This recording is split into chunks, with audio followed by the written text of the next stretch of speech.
লালবাজারের কাছে তিনতলা বাড়ির একতলার গোডাউনে আগুন লেগেছে। গাড়ির যন্ত্রাংশের গোডাউনে আগুন লেগেছে। একেবারে দমবন্ধ করা পরিস্থিতি। কালো ধোঁয়া গলগল করে বেরোচ্ছিল এবং সেই কারণে অক্সিজেন সিলিন্ডার মাস থাকা সত্ত্বেও দমকল কর্মীদের রীতিমতো সমস্যায় পড়তে হচ্ছিল। আর ইতিমধ্যেই শেষ পাওয়া খবরে জানা যাচ্ছে 10টি ইঞ্জিন এসে পৌঁছেছে। আমাদের দুই প্রতিনিধি সরাসরি রয়েছেন, আমাদের সঙ্গে সুকান্ত মুখোপাধ্যায় রয়েছেন এবং ঝিলাম করঞ্জাই। আমি প্রথমেই চলে যাব সুকান্তর কাছে। সুকান্ত, যারা আশেপাশের বাড়িতেও যারা ছিলেন সকলকে কি নিরাপদে বের করে আনা সম্ভব হয়েছে? এখনো কি একইভাবে ধোঁয়া বেরোচ্ছে? লালবাজার থেকে 200 মিটার দূরে এই হচ্ছে সেই বাড়ি যেখানে আগুন এখনো জ্বলছে এবং সেখানে কিন্তু কোনোভাবে কন্ট্রোল করা সম্ভব হয়নি।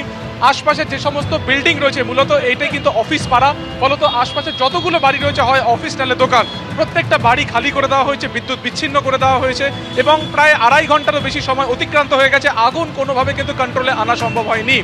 এবং তার পাশাপাশি বলে দিই যে শুধুমাত্র বিল্ডিংয়ে যে ধোঁয়া ছড়িয়েছে তা নয়, বিল্ডিং এর বাইরে অর্থাৎ আর.এন. মুখার্জি রোডের যদি তোমাকে ছবিটা দেখাই তাহলে দেখলে মনে হবে এক কথা যেন কুয়াশা পড়েছে। পুরো যে রাস্তা অর্থাৎ মেন যে রোড যা সামনের দিকে গিয়ে বিবিধি বাগকে বা ব্যাংশাল কোর্টকে কি কানেক্ট করছে, সেই রাস্তাতে পর্যন্ত কালো ধোঁয়া কিন্তু ছেয়ে গিয়েছে এবং এই একটা নির্দিষ্ট লেনকে আপাতত খোলা রাখা হয়েছে যান চলাচলের জন্য। 10টিরও বেশি ইঞ্জিন কিন্তু এই মুহূর্তে কাজ করছে, কিন্তু আগুন নেভার ক্ষেত্রে এখনো পর্যন্ত সব থেকে বড় যে প্রতিবন্ধকতা সেটা হচ্ছে কালো ধোঁয়া এবং ভেতরে দৃশ্যমানতা নেই, অক্সিজেন সেখানে নেই, ফলত কোনোভাবে দমকল আধিকারিকেরা তারা কিন্তু ভেতরে পৌঁছতে পারছেন না।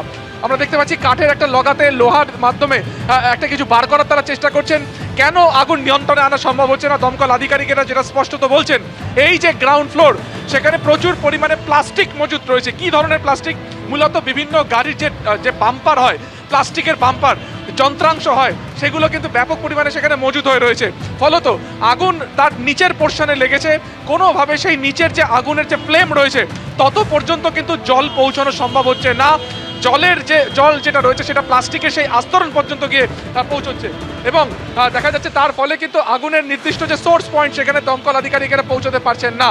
ফলত আধিকারিকদের কাছে এই মুহূর্তে বা যারা কর্মীরা রয়েছেন তাদের কাছে সব থেকে বড় চ্যালেঞ্জ হচ্ছে সেই প্লাস্টিকগুলোকে কোনোভাবে বাইরে বের করে আনা এবং এখনো পর্যন্ত অগ্নি নির্বাপন ব্যবস্থা কিংবা যে রিজার্ভার তার কিন্তু কোনো হদিশ দমকল আধিকারিকেরা পাননি। ফলত প্রশ্ন উঠছে যে দীর্ঘদিন ধরে এখানে এই ব্যবসা কি করে চলছে যেখানে মিনিমাম ফায়ার সেফটি নেই। ফলত সেই বিষয়গুলো পরবর্তী সময় আসবে। আপাতত যেটা তারা নজর করার চেষ্টা করছে সেটা হচ্ছে যে ভেতরে যে পরিমাণ প্লাস্টিক রয়েছে, প্রবীণ থেকে একবার আসতে বলবো, ভেতরে কি রয়েছে সেটা একবার দেখানোর চেষ্টা করব। তারা ভেতর থেকে বার করার চেষ্টা করছেন, প্রবল ধোঁয়া, তার মধ্যে কিন্তু দমকল আধিকারিকেরা কাজ করছেন এবং ভেতর থেকে এই যে প্লাস্টিকের গলে যাওয়া অংশ সেগুলোকেই তারা কিন্তু বার করছেন এবং এসি ডাক্ট সেখান থেকে শর্ট সার্কিটের ভেতরে আগুন লাগে। এই যেখানে এখন এই মুহূর্তে জল দেওয়া হচ্ছে এই পোর্শন থেকে কিন্তু মূলত আগুনের সোর্স পয়েন্ট, কিন্তু তারা পৌঁছতে এই কারণে পাচ্ছেন না, তার কারণ প্রচুর প্লাস্টিকের শিল্ড সেখানে রয়েছে, সেই শিল্ডকে ভেদ করে ভেতরে পর্যন্ত। একদম সুকান্ত, তুমি আমাদের সঙ্গে থাকো। প্রচুর প্লাস্টিক এখানে কিন্তু মজুত করা রয়েছে, বিশেষত গাড়ির যন্ত্রাংশ রয়েছে এবং সেই কারণে আগুন ওই জায়গায় লেগেছে যা এখনো পর্যন্ত কিন্তু নিয়ন্ত্রণে আনা সম্ভব হয়নি। প্রায় 2-2.5 ঘন্টা হয়ে গেল। দমকল আধিকারিক একজন কি বলছেন দেখুন একবার। এখন ভেতরে আমরা যখন এন্ট্রি করলাম, হ্যাঁ এক্সিটের রাস্তাটা পাওয়া গেছে, ওখান থেকে গেটটা ভাঙতে হবে। যত কি গেটে হাত দেওয়া যখনই সঙ্গে সঙ্গে জল মারা হয়েছে, সঙ্গে সঙ্গে এক্সপোজ হলো। এক্সপোজ হওয়ার পরই চোখে আমাদের একটা কিছু পার্টিকেলস গেছে, সেইটার কারণে আমরা বেরিয়ে এসেছি। তার সেকেন্ড ক্রু আবার ভেতরে কাজ করছে। না না, ভেতরে ফ্লেম আছে, উপরে সিলিং পোর্শনে আছে।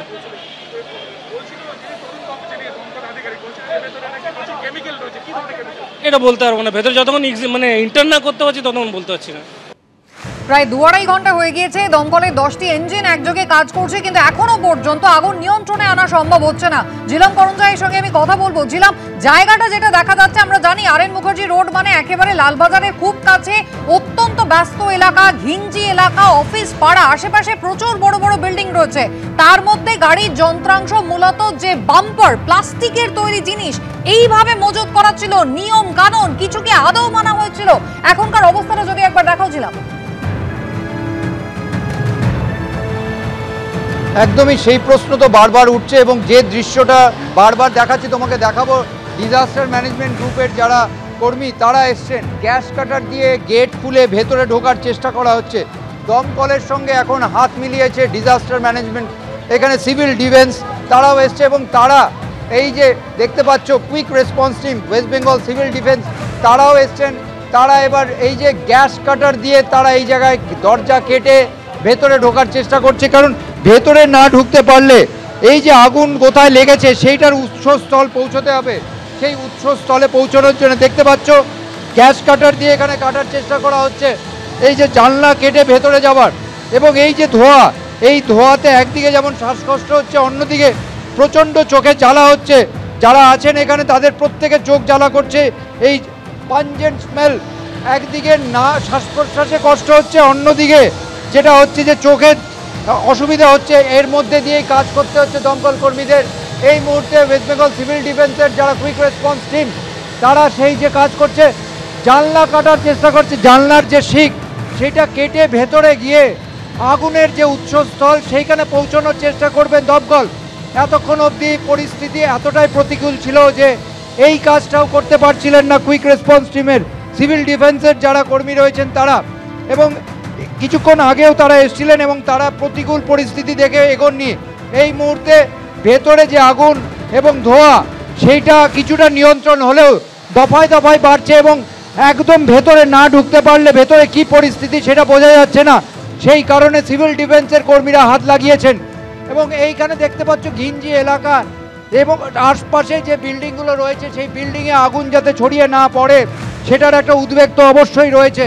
এবং আশপাশের অফিসের যারা কর্মী তারাও অপেক্ষা করছেন।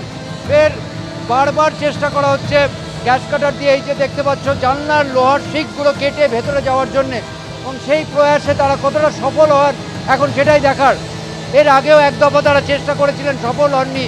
এবার ফের এই যে জানলা কেটে যাতে ভেতরে যাওয়া যায় সেই চেষ্টা করা হচ্ছে। একদম ছবি আমরা দেখতে পাচ্ছি ইতিমধ্যেই কিন্তু ডিজাস্টার ম্যানেজমেন্ট তারাও দমকলের সঙ্গে এই কাজে হাত লাগিয়েছেন এবং জানলা কাটা হচ্ছে গ্যাস কাটার দিয়ে। তারা ভেতরে ঢোকার আপ্রাণ চেষ্টা চালিয়ে যাচ্ছেন, কিন্তু এখনো আগুন ভেতরে জ্বলছে এবং যে কালো ধোঁয়া দম বন্ধকর পরিস্থিতি, তার সঙ্গে কটু গন্ধ, কাজ করাই খুব দুষ্কর হয়ে উঠেছে দমকল কর্মী এবং ডিজাস্টার ম্যানেজমেন্টের পক্ষে। যেরকম ধন্যবাদ সুকান্ত, তোমাকেও ধন্যবাদ।